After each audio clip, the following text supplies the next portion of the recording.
mencionaba Carmenza, eso, digamos, es un tema ya más para la estructuración del instituto como tal dentro de la institucionalidad del distrito, y para eso hay personas que pues definitivamente son idóneas para el tema. Yo veo al instituto, más bien miremoslo desde lo conceptual, el instituto tiene que ser un garante o un integrador, como mencionaba al principio, de las diferentes políticas públicas que alrededor de la operación misma de los servicios públicos, donde está el alcantarillado pluvial, se debe hacer. Gustavo también lo mencionaba, el Acueducto de Bogotá ha tratado por todos los medios, digamos, de volverse un planificador del recurso hídrico en toda la región y se ha preocupado por el tema de la ciudad-región, pero al final del día y dentro de esa misma mesa que mencionaba Gustavo, donde se sientan con los diferentes actores de Cundinamarca y Bogotá frente al planeamiento de las diferentes cuencas o el planeamiento de la cuenca o el planeamiento del recurso hídrico mejor, al final del día esa discusión se vuelve en cuánto me cuesta el metro cúbico que Bogotá le está vendiendo a los diferentes municipios del departamento, y también resulta bastante agresivo para los diferentes municipios sentarse con el Acueducto de Bogotá a discutir cuál es el precio por metro cúbico y no precisamente la planeación del recurso como tal. Entonces ahí es donde yo veo, digamos, el instituto, no lo veo como un gran operador, porque entonces el instituto tiene que volverse empresa de servicios públicos, como lo establece la misma ley 142, se tiene que volver un recaudador del servicio como tal, que creo que, digamos, un instituto de este talante no tiene, digamos, esa finalidad, y tendría que hacer un mismo convenio con el Acueducto de Bogotá para poder facturar. Entonces estamos llenándonos de otra empresa prestadora de un servicio público que es bastante complejo. Bucaramanga es la única ciudad donde está desligado el tema del alcantarillado con el tema del acueducto. Y fue un tema, una decisión que se tomó hace muchos años precisamente por la misma conservación de la meseta. La misma autoridad ambiental era quien administraba el sistema, operaba el sistema de alcantarillado, y hubo unos fallos que conmitaron mejor a que ese sistema fuera operado por una empresa prestadora y no por la autoridad. Precisamente el instituto lo que tiene que es integrar los diferentes aspectos dentro de la planeación del recurso hídrico con las diferentes instancias, sentarse con las corporaciones, con la corporación autónoma, sentarse con el gobierno nacional, revisar los temas con la CRA, sentarse con los mismos municipios a la hora de revisar cuál es el metro o el costo por metro cúbico, si es que Bogotá le va a seguir vendiendo agua en bloque a los municipios o no, o si vamos a planear de manera vertical, integral las cuencas abastecedoras o no, pero esa es más la tarea de un instituto de este talante, de una buena propuesta, pero que no se vaya a volver la propuesta otro operador más que, digamos, podría ser totalmente, desde mi gusto, muy, digamos, agresivo, inconveniente, y nos llenaríamos de sobrecostos dentro de la misma gestión del sistema. Muchas gracias, Julio. Dentro de las personas que nos acompañan está el concejal Diego García, quien también hace parte pues de los concejales que hacen parte de la Comisión de Gobierno, donde mañana estarán debatiendo este tema. Entonces pues queríamos pues contarles que también nos acompaña dentro de los asistentes. Antes de hacerle la pregunta al senador Baena, que corresponde a si ve recogido en la propuesta del distrito el espíritu de la ley, y si esta iniciativa responde en su concepto a la problemática de la ciudad.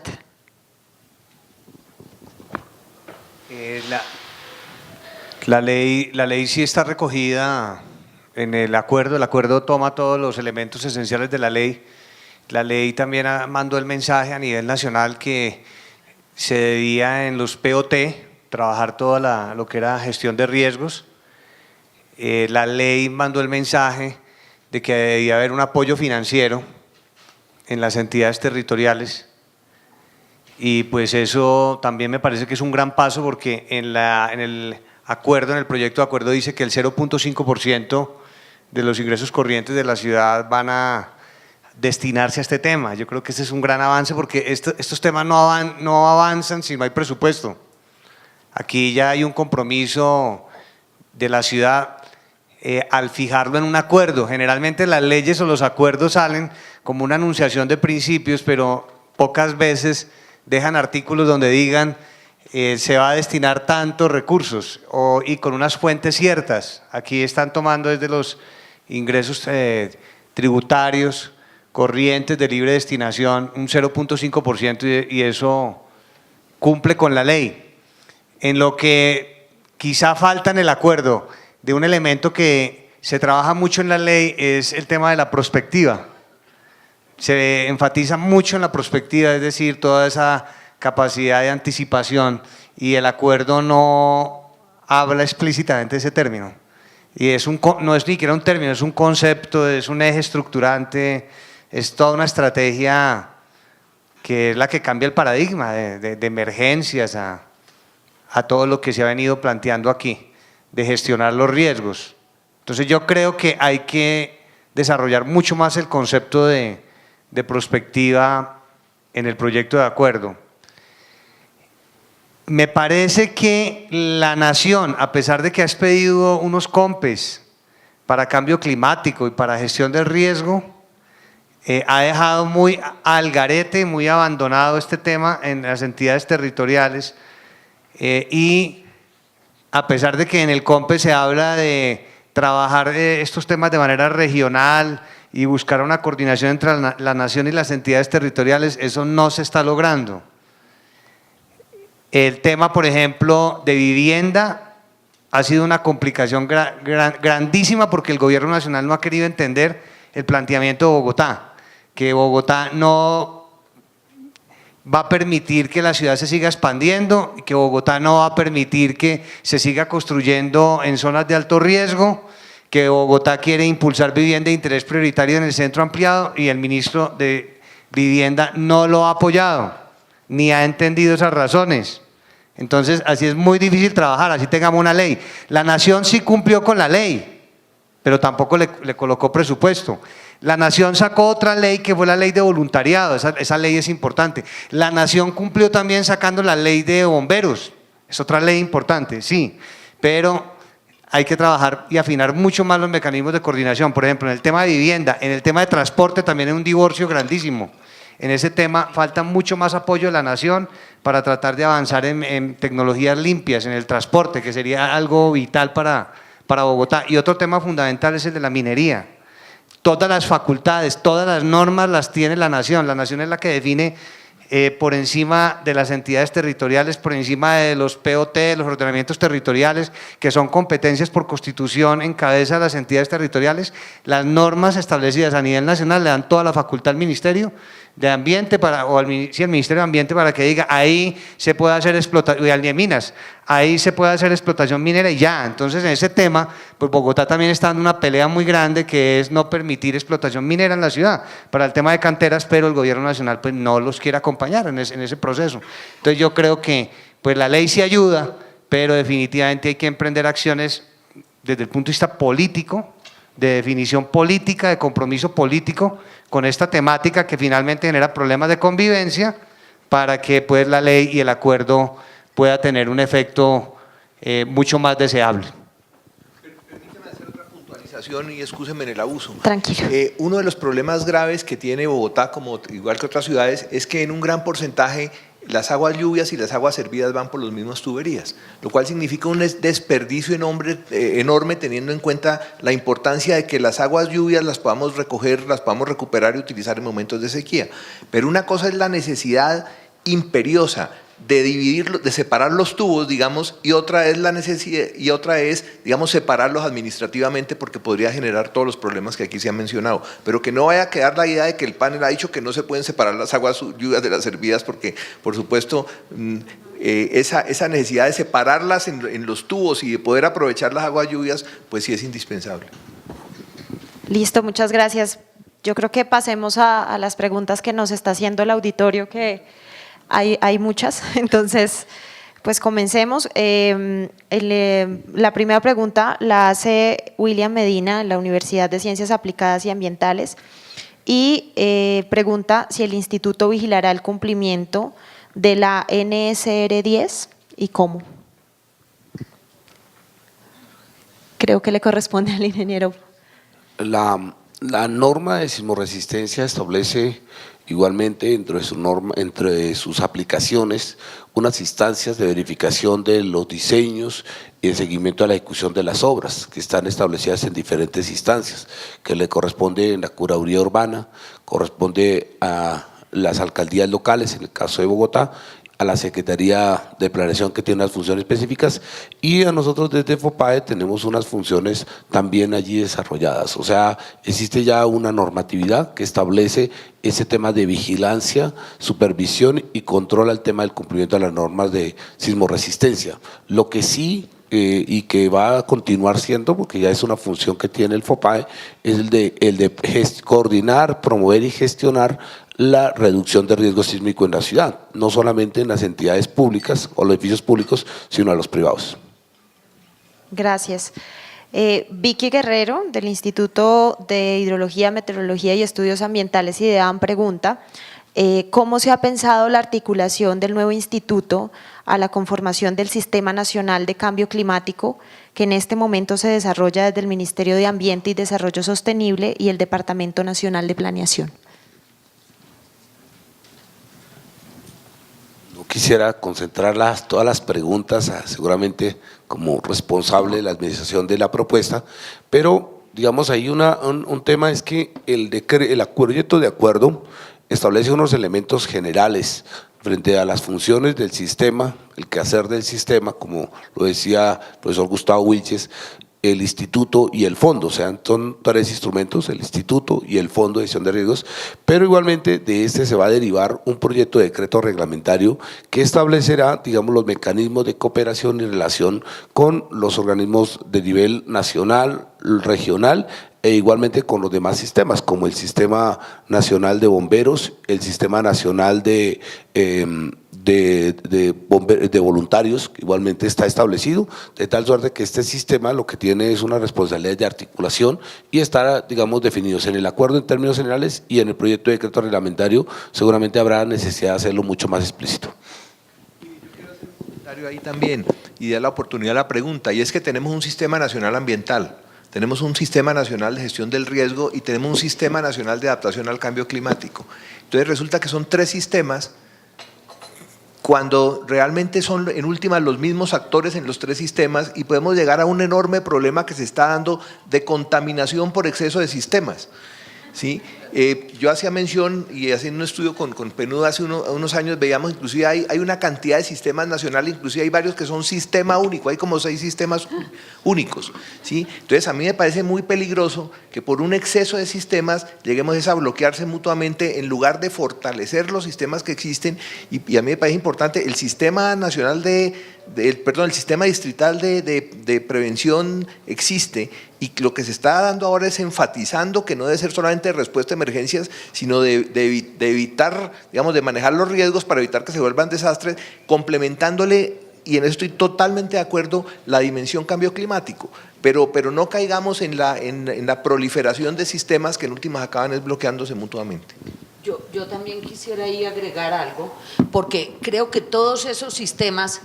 están sustituyendo la competencia fundamental de la planeación. O sea, la planeación es por definición una forma de anticipar, de prever, de evitar los riesgos desde la toma de decisiones en el origen. Lo grave es que en Colombia, y ojalá no se repitan las ciudades, mientras más sistemas se arman de otras cosas, más se deslegitima planeación nacional, menos planea planeación nacional, menos importancia tiene planeación nacional. Entonces realmente le podemos entregar muchas funciones sectorialmente, temáticamente a entidades muy complejas, pero si la planeación no está funcionando como tal, creo que lo demás es sencillamente distracción y es eludir por la puerta, digamos, del lado, lo que debería ser la función principal. Yo creo que la planeación tiene esos elementos, pero claro, la pregunta, y lo decían ahora, cuando cada ley que saca el Congreso y el Gobierno Nacional inventa qué tienen que hacer los municipios y los departamentos y les ponen nuevas competencias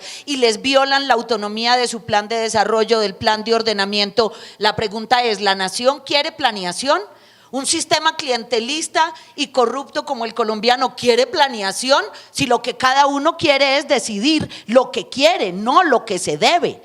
Y yo creo que ahí es donde estamos muy confundiditos, ¿no? Nos la pasamos y por eso, con todo el respeto, doctor Baena, pero yo creo que hoy no es peor, porque hoy el señor Márquez tiene que viajar por todo el país atendiendo emergencias con el sistema de gestión de riesgo, con lo que deslegitima a las autoridades territoriales y la gestión del riesgo, porque él lo que aparece es como el jefe de la gestión de reparto de emergencias en cada momento. Creo que aquí lo que no queremos es planeación en serio, y yo me uno a esa llamada de atención de menos sistemas, pero que funcione alguno estructuralmente, y ese, si se hace planeación, la planeación es gestionar el riesgo, la incertidumbre desde antes de que él siquiera ocurra. Creo que ahí hay bastante por trabajar. Pero sí estamos, doctora Carmen Saldías, dando un paso adelante con el esquema de gestión de riesgo. Yo pienso que sí, así el doctor Márquez, pues yo también me hacía la pregunta, bueno, ¿cuál es el cambio? Pero no, en sí el concepto de gestionar los riesgos y de hacer prospectiva es un esquema diferente. Entramos en otro esquema, entonces yo creo que eso sí hay que acompañarlo. Y está en presidencia, anteriormente era un fondo de calamidades, era una entidad que no tenía ningún acompañamiento y así nos tomó la ola invernal. Entonces yo creo que estamos avanzando, pero se necesita mayor voluntad política desde el gobierno nacional, obviamente, para poder estructurar todo un plan también integral, que toma otro tipo de áreas. Pero usted lo dice, está en presidencia, es un tema político, pero es que el tema es que debe estar en una instancia técnica que se encargue de garantizar que lo técnico predomina como forma de orientar la decisión. Y yo lo digo porque, con todo el respeto, creo que el sistema que montaron es tan centralista como que los municipios se desaparecen sencillamente, y yo creo que la gestión del riesgo en todos los planos es un tema que arranca desde lo territorial, y es muy poca la participación, es bastante centralizado. Eso, amén de otras digamos, cosas extrañas como haberlo llamado Unidad Nacional justo en un momento en que el partido del presidente se llama así. O sea, hay cosas que no suenan bien, que no son políticamente hablando muy correctas, y que muestran que hay más una intención de maniobrar sobre problemáticas coyunturales que resolver problemas estructurales. Pero está en presidencia es precisamente para poder convocar. Obviamente hay un trasfondo político, pero convoca más desde presidencia, y también en la ley se dio la orden de que se estructurara el sistema en cada entidad territorial. Entonces yo creo que desde ese punto de vista, pues Bogotá comienza a cumplir esa tarea. Yo creo que aquí hay un tema que está planteando Carmenza con toda razón, y es una discusión que no hemos dado frente al tema del alcance de la ley 1523 en frente a la autonomía municipal y en ese momento distrital. Nosotros tenemos nuestras diferencias con la ley en el tema, digamos, desconoce la autonomía distrital, departamental y municipal, y digamos se establece como un órgano centralista, efectivamente, tema que digamos pues es válido en el tema del control frente a una situación de emergencias. No es lo mismo si el enfoque y el énfasis es el tema de la prevención y si el tema es el tema de la adaptación. Cuando son esos temas, efectivamente lo que vemos y la experiencia que tenemos en Bogotá es que tenemos que trabajar en el tema de la planeación. De hecho, la medida más avanzada que nosotros, la que estamos desarrollando en Bogotá, es decir, no vamos a permitir construir más en zonas de amenaza media de inundación. Y es una medida, digamos, netamente de gestión de riesgos, que está dada desde las oficinas de planeación. Pero no eso quiere decir que sea lo único, necesariamente tiene que ver desde diferentes sectores. Ahora, nosotros discutimos dónde debería ser lo más pertinente en el caso de Bogotá administrativamente, dónde estar un sistema, de dónde debería coordinarse el sistema. Encontramos que podría ser, desafortunadamente el acuerdo 257 establece que Bogotá tiene que estar organizado en sectores, no puede estar adscrito a la alcaldía. Si está adscrito a la alcaldía es estar adscrito al sector de Secretaría General, entonces es estar adscrito a algún sector. El hecho de estar en un sector o en otro depende del enfoque que se le quiera dar. Y el enfoque que nosotros encontramos hoy es que es un enfoque de fortalecer la transformación del territorio, del ordenamiento del alrededor del agua, y eso tiene que ver una función específica que se cumple desde el sector ambiente. Muy seguramente en el desarrollo de esto puede llevar a que hacia el futuro la coordinación de un tipo, de una ciudad moderna, digamos compacta, ya consolidada, puede ser seguramente desde el sector de planeación, muy seguramente, donde ya se han resuelto problemas hoy del deterioro ambiental que han llevado a que hoy necesariamente tenemos más allá de coordinar las acciones que incluso incluir el tema de la ejecución en algunos casos.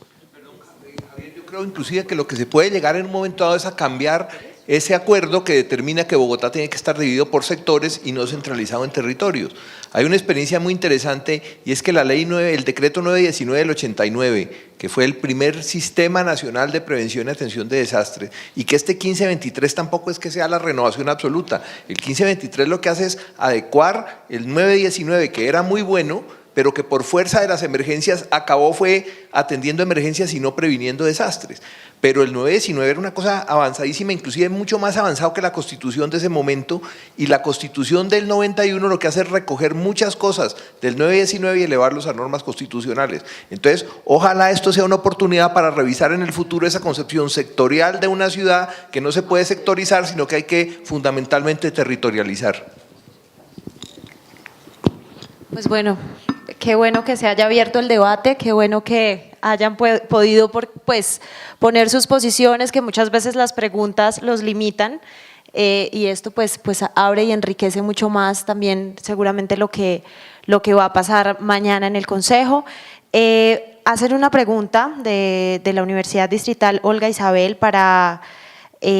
Carmenza. Dice: una ciudad-región que se desarrolla vertiginosamente en medio de múltiples asimetrías de carácter social, poblacional, cultural, psicológico, ambiental, tecnológico, económico y comunicacional, requiere de una instancia transectorial. ¿Por qué entonces usted plantea solamente las instituciones de planeación y hacienda? Las instancias de planeación y hacienda. A ver, eso de cara, digamos, lo señalaba la pertinencia de evaluar la creación del instituto o su localización frente a las entidades de hacienda y planeación en el caso de Bogotá y frente a la propuesta concreta que discutimos, porque para mí entre la hacienda y la planeación es donde está realmente como el disco duro de la administración pública, es entre las decisiones de qué vamos a hacer, cómo lo vamos a hacer y con qué lo vamos a pagar, que realmente están, digamos, los ejercicios de autoridad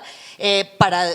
decir esto vamos a hacer y lo vamos a hacer de esta manera, o esto lo voy a hacer con esta plata y por aquí recaudo. Y son las entidades que tienen la capacidad de tomar las decisiones más transversales. Ni en Hacienda ni en planeación hay un sector o un tema prioritario, sino que tienen el deber de estar viendo la integralidad de la ciudad y la integralidad del aparato público. Eso no excluye, y creo que la pregunta es pertinente para orientar en ese sentido, complementar la respuesta, eso no excluye lo que desde la misma Bogotá se ha venido trabajando hace más de 12 años, 13 años, o si se quiere 50 años o 100 años, y es la relación de Bogotá-Cundinamarca, la relación entre las autoridades de Bogotá con las autoridades regionales de Cundinamarca o con las subregionales de los municipios vecinos, o aún con las autoridades de esos 3 departamentos que son Boyacá, Cundinamarca, Tolima y 4, y Villavicencio más Bogotá, que arman eso que se ha denominado región central, que es lo que cuando uno hace prospectiva encuentra como el territorio donde sería posible sostener poblaciones de 12 y 14 millones de habitantes que necesitan alimentos y demás. Bogotá no va a ser sostenible porque el perímetro urbano se ordene, sino porque justamente en torno al agua, en torno a los alimentos, en torno al aire, logre crear convergencias con el departamento, con los municipios, con las regiones vecinas, sin las cuales 8 millones de habitantes aquí no pueden seguir existiendo. Entonces sí creo, la pregunta es muy pertinente para decir, ese instituto, y yo por eso lo señalaba, tiene que estar en una entidad que tenga capacidad de interlocución como tomador de decisión y autoridad con lo que va a tener que enfrentar conversación o asumir mejor conversación en escalas departamentales, regionales y demás, sin los cuales este tipo de decisiones serán muy complejas. Y permítanme solamente para insistir en el punto de dónde es que se van a tomar las grandes decisiones, buena parte del cómo va a ser la sociedad hacia adelante depende de una pregunta que es ¿cuántos vamos a hacer? La pregunta es ¿dónde está la política poblacional? ¿Podrá la Secretaría de Ambiente decidir o un instituto dentro de la Secretaría de Ambiente tomar una decisión de política de población? ¿Dónde es que están esas discusiones? ¿Dónde es que definitivamente se define la política pública que permea y transforma la cultura? Porque el interés de tener política pública no es para que opere un aparato público, es para que la sociedad opere distinta y reciba y funcione distinta, justamente porque el estilo de actuar de lo público cambia. Eso es lo que importa. Y yo creo que ahí es donde hay que pensar que estos temas son mucho más digamos, trascendentes que el solo debate de qué entidad creamos, de qué carácter es, dónde vamos a poner los énfasis de una nueva cultura de habitar ciudad, de habitar territorios, de ocupar y de utilizar la naturaleza y desde dónde es posible maniobrar sobre esos conceptos con mayor capacidad estratégica en el corto plazo, porque siguiendo la reflexión del alcalde, el tema es que si nos va a tomar otros 10 o 20 años tener alguna otra acción que resuelva esto, ya fue tarde. O sea, esto es una cosa que mañana tiene que empezar a transformar comportamiento. A mí me parece que la pregunta y la respuesta de Carmenza iluminan una nueva manera de ver el instituto. Para mí, la primera parte de la respuesta de Carmenza contradice su posición respecto a la importancia de la cultura. Si se liga el instituto a la Hacienda y a la planeación, de pronto es imposible desligarlo de las visiones económicas. Y entonces, quedaría la pregunta, bueno, entonces, ¿dónde se pone el instituto? ¿Está relacionado con qué? ¿Eso es algo completamente aislado?